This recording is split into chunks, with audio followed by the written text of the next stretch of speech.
Hello student, सभी को राधे राधे, जय श्री राम। आज हम हाई स्कूल का एग्ज़ाम होने वाला है, आप सबको पता है। तो हम हाई स्कूल के एग्ज़ाम के प्रिपरेशन करेंगे और हम पढ़ेंगे सोशल साइंस, सामाजिक अध्ययन। तो सोशल साइंस में मुद्रा और साख के बारे में पढ़ेंगे हम। तो आइए देखते हैं मुद्रा और साख है क्या। तो इसमें मुद्रा के बारे में पढ़ेंगे। वस्तु विनिमय प्रणाली में जहाँ मुद्रा का उपयोग किए बिना वस्तुओं का विनिमय होता है, वहाँ आवश्यकताओं का दोहरा संयोग होना अनिवार्य है। फिर मुद्रा के बारे में पढ़ रहे हैं दोस्तों, आप लोग नोट करते रहिए। मुद्रा के आधुनिक रूपों में करेंसी, कागज के नोट और सिक्के शामिल हैं। वे चीज़ें जो पहले मुद्रा के रूप में प्रयोग की जाती थी, उसके विपरीत आधुनिक मुद्रा धातुओं में सोना, चांदी और तांबे के बने सिक्कों से नहीं बनी है। फिर भारत में भारतीय रिजर्व बैंक केंद्रीय सरकार की तरफ से करेंसी नोट जारी करता है। ब्याज दर, समर्थक, ऋणाधार, आवश्यक कागजात और भुगतान के तरीकों को सम्मिलित रूप से ऋण की शर्तें कहा जाता है। फिर है स्वयं सहायता समूह के सदस्य अपनी ज़रूरत को पूरा करने के लिए छोटे कर्ज समूह से ही कर्ज ले सकते हैं। समूह इन कर्जों पर ब्याज लेता है, लेकिन यह साहूकार द्वारा लिए जाने वाले ब्याज से कम होता है। इसकी महत्वपूर्ण शब्दावली पढ़िए। मुद्रा विभिन्न आवश्यकताओं को पूरा करने के लिए किए गए सौदों में विनिमय का माध्यम मुद्रा होता है। मांग जमा के बारे में, मांग जमा बैंक खातों में जमा को मांग के जरिए निकाला जा सकता है।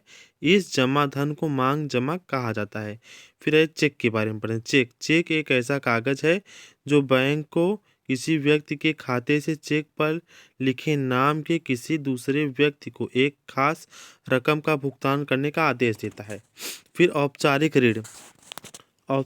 ऋण जो बैंकों और सहकारी समितियों से लिया जाता है। अनौपचारिक ऋण वह ऋण जो साहूकार, व्यापारी, मालिक, रिश्तेदार, दोस्त इत्यादि लोगों से लिया जाता है। ऋणाधार ऐसी संपत्ति है जिसका कर्जदार मालिक है और इसका इस्तेमाल वह उधारदाता को गारंटी देने के रूप में करता है जब तक कि ऋण का भुगतान नहीं होता है। तो ये हो गया साख और मुद्रा के बारे में। अब इसका क्वेश्चन पढ़ेंगे हम। मुद्रा और साख का बहुविकल्पी प्रश्न हम पढ़ेंगे। पहला प्रश्न है, भारत में करेंसी नोट ... जारी करता है। फिर इसी में क्या प्रश्न है, मुद्रा का निर्गमन किसके द्वारा किया जाता है। फिर भारत में कौन केंद्रीय सरकार की तरफ से करेंसी नोट जारी करता है। ऑप्शन है वित्त मंत्रालय, भारतीय स्टेट बैंक, भारत सरकार, भारतीय रिजर्व बैंक। तो इसका जरा ऑप्शन है तो इसका आंसर भी है।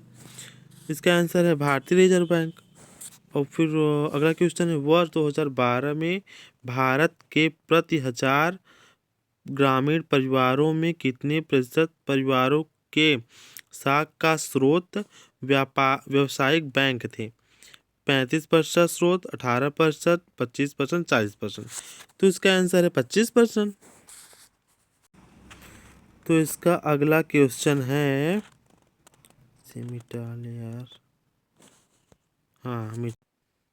फिर इसका अगला क्वेश्चन है, भारत में रुपए के प्रयोग को वैधता प्रदान की गई है विश्व बैंक द्वारा, कानून द्वारा, यूएनओ द्वारा, अंतर्राष्ट्रीय न्यायालय द्वारा। तो इसका आंसर होगा ख वाला, कानून द्वारा। ठीक लगे ख पे। निम्नलिखित में से किस वर्ष बांग्लादेश ग्रामीण बैंक की स्थापना की गई। 1960 में, 1980 में, 1970 में, 1950 में। तो इसका आंसर है 1970 में, ग वाला।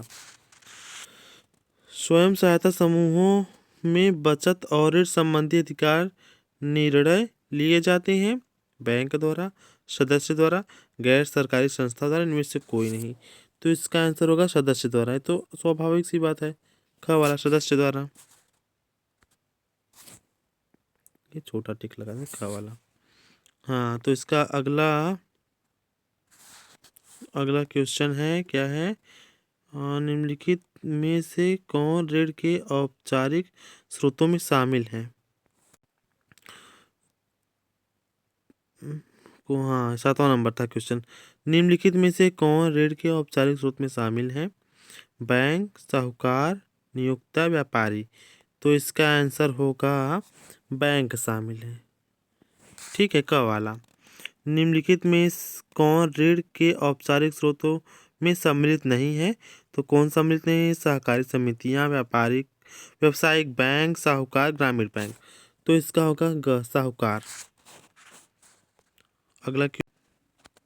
अगला क्वेश्चन है, निम्नलिखित में से कौन औपचारिक साख को नियंत्रित करता है? तो ये क्वेश्चन है, निम्नलिखित में से कौन औपचारिक साख को नियंत्रित करता है? आरबीआई, वित्त मंत्री, कर्जदार, इनमें से कोई नहीं। औपचारिक साख को नियंत्रित करता है इनमें से कोई नहीं। ठीक है, अगला क्वेश्चन है, भारत में 1,000 रुपये के करेंसी नोट को किस वर्ष अमान्य घोषित किया गया? 2015 में, 16 में, 17 में, 18 में। 1,000 रुपये को जहाँ ये तो सबको पता है, 2016 में रात को 8 बजे मोदी जी आए थे, भैया आज से 1,500 के नोट बंद हुए। तो और अगला क्वेश्चन है, अभिकथन और कारण दिया है, तो हमको अभिकथन ए पढ़ना है। मुद्रा के आधुनिक रूपों में करेंसी, कागज के नोट और सिक्के शामिल हैं। कारण आर, भारत में भारतीय रिजर्व बैंक केंद्रीय सरकार की तरफ से करेंसी नोट जारी करता है। ए आर दोनों सही है, आर ए की सही व्याख्या है। ए और आर दोनों सही है, लेकिन आर ए की सही व्याख्या नहीं है। ए सही है, आर गलत है, ए गलत है, आर सही है। तो इसका आंसर होगा ख वाला। ए और आर दोनों सही है, आर ए की सही व्याख्या नहीं करता है। ख नंबर, दूसरा नंबर ए यू, ख वाला सही होगा। पहले टिक लगाने इसको हम, ताकि सबको समझ में तो आए। अगला क्वेश्चन है, निम्नलिखित कथनों पर विचार कीजिए।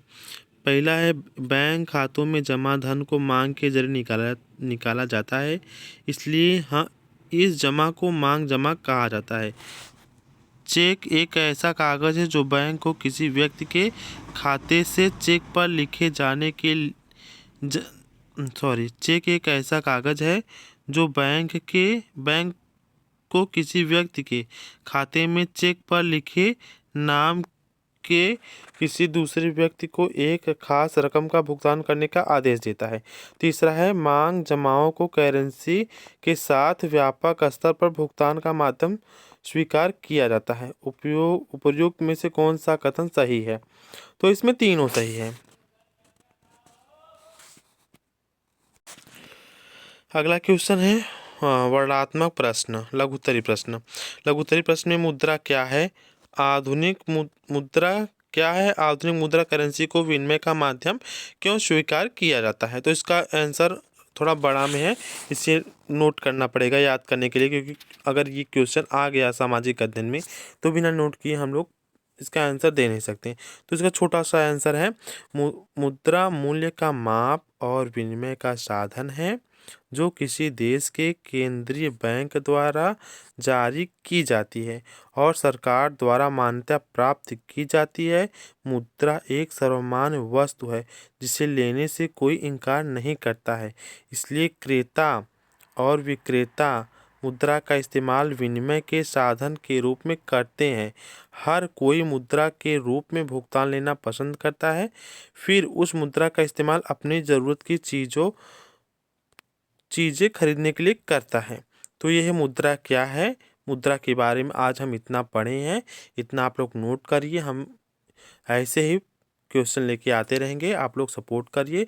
और जो भी स्टूडेंट हाई स्कूल का एग्ज़ाम दे रहा है, कक्षा 10वीं का एग्ज़ाम दे रहा है, वो लोग मेरी क्लास अटेंड ज़रूर करें, क्योंकि एग्ज़ाम में, परीक्षा में अगर उत्तीर्ण होना है तो स्टडी विथ मी से पढ़ना है। सभी को गुड लक।